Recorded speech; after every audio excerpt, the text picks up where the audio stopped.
Bet. Okay.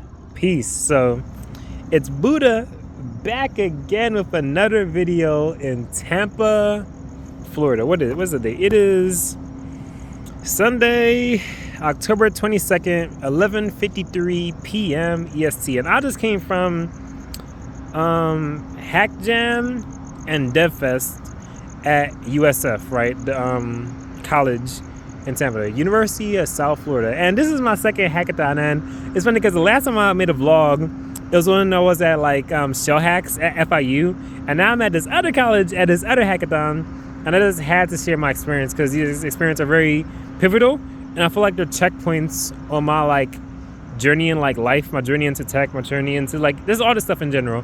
Yeah, shout out to my friend Linda because I met her at Shell Hacks, and then she posted about this event on LinkedIn, and then I was asking her about it.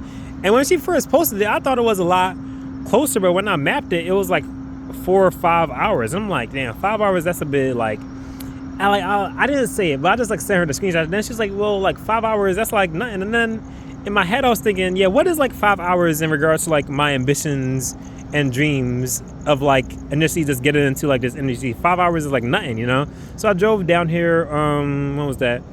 Saturday? Yeah, yesterday. Damn. Yeah, yesterday. Saturday morning, I drove up here and I was watching 32 like a 32-hour tutorial by this guy named Patrick like Collins, like, speaking like teaching about like Web3 stuff. Anyway, came here, and yesterday was like beautiful because they had like different workshops throughout the day, and at the end there was like a lot of people in this business panel, and it was like so amazing just being around more like business-minded people, because especially since they all had like tech-related businesses and like apps on like app stores, so it's like kind of they had the tech side and they had the business side. So I was just absorbing like all of it. I was asking them all these questions, and then they was telling me about their experiences, and I'm like, this is a trajectory in life where I have to be at. And you know what's interesting? I feel like a lot of times people view spirituality in a very singular way, like only if you're meditating on the full moon with like an amethyst in your Epsom salt bath is it spiritual, right? But for me, just being around these business people and just hearing them speak about like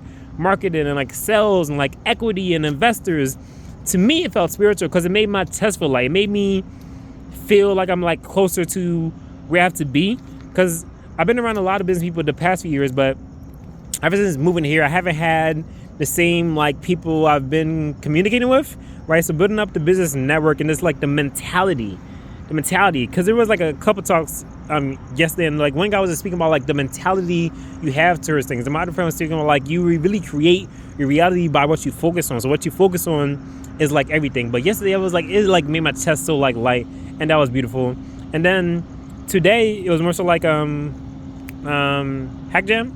Anyway, it was a hackathon, right? And then it started at like 10, and it just ended at like what, like 11 right now. So it's basically like 12 hours. And this was cool because it was a bit more on the Cody side, you know. Like I started with like a team, but like a couple of them had to like leave because one had to go like do like homework, and the other two had to like dip as well. But regardless, I like being in these environments because you get to like think of the idea phase of everything, which is very, very like beautiful. Yeah, so that's where I'm at now. And then tomorrow I'm driving back, so I'm gonna sleep here, and then I'm going back to Homestead, Florida in the morning. I gotta be at work at Miami for like 10 a.m. And then throughout the week there's a couple other events happening, and then next week we have Eve Miami. Actually, the next video I'll probably make will be after Eve Miami. That would be so funny. All my vlogs are just gonna be different. All my vlogs are gonna be different tech hackathons at these different places. So it's gonna be cool. But Eve Miami, I feel like we'll be even more pivotal because it's gonna be like a Web3 based hackathon and event. And the thing I've been realizing going to a lot of these hackathons, like Python and JavaScript kind of dominate the like language that people are familiar with, right? And me studying Solidity right now, which is used for smart contracts on the Ethereum blockchain, that's a bit more niche, you know, and not everyone is into blockchain. That thing is, it sometimes has a negative connotation for the people who aren't as familiar with the technological aspect, because if people are only into like trading and like the crypto and all that stuff, they better just see like crypto scams, right? But for the people who develop the technology, they have different reference of how it could be used for different like applications and use cases, right? So it's a bit more niche, and it's like a kind of a risk reward kind of like ratio. So it's so niche, they pay them so much, but then since it's so niche, does that make it more competitive or less competitive? I guess it's just based upon your grit and your skill set. And I know for me, like the amount I'm going to invest into it, I'm getting it either way.